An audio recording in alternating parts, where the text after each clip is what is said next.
Dillian Whyte, Alexander Povetkin. Man, I can't wait to this fight, but when they initially announced it, I said Povetkin gonna win again. Now I got different ideas. What's up, sports fans? It's your man D-Bag, Speak Your Mind Sports Talk. Alright, check it out, man. I want to talk about this upcoming fight with Dillian Whyte versus Alexander Povetkin.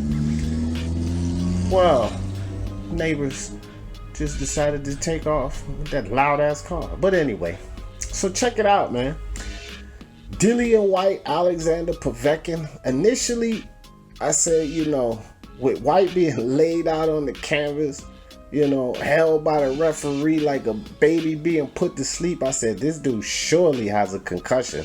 And getting into a fight that soon is probably a mistake, man. Povetkin beats Whyte again. But then the coronavirus, first a delay on the fight happened. Then the coronavirus, which led to another delay. And then a third delay. So that time, the coronavirus, to me, that gave Dillian Whyte plenty of time to heal from that concussion. That's number one. But the second thing it did is it didn't serve Alexander Povetkin well at all. Because time is not on this guy's side, man. He's 40 years old. And more time in between that fight was the last thing I think that Alexander Povetkin needed. Let's be honest. He was in trouble in that fight first, not Dillian Whyte. He caught Dillian Whyte. Whyte put him down twice. And I saw an article here recently where Povetkin was saying he didn't think that Whyte is going to change much. There's not much change in him. Well, to be perfectly honest, Povetkin, he didn't need much change to put you down twice. He got a little greedy, and Whyte admitted it himself. He got greedy, and he got caught for it. Well, Whyte's not a trash boxer. He's a good boxer, and he can make improvements too. Adjust to the mistakes that he made in that first fight.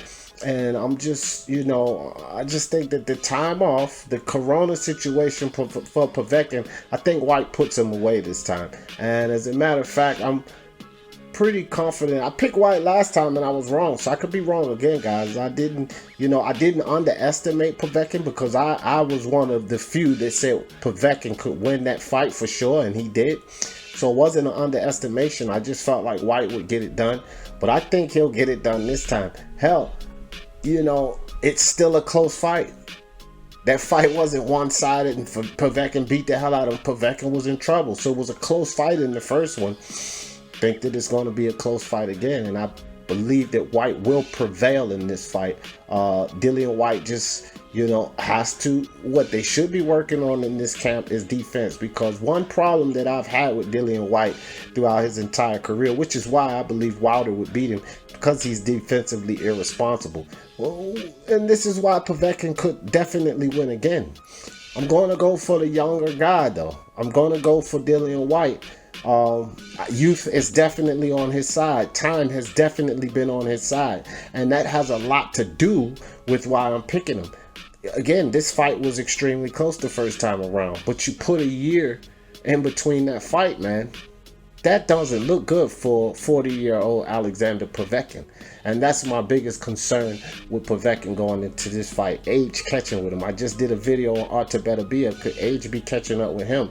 And it certainly appears so. I mean, we got to imagine that with the wars Alexander Povetkin's been through, how many guys he's fought, how long he's been involved in this sport.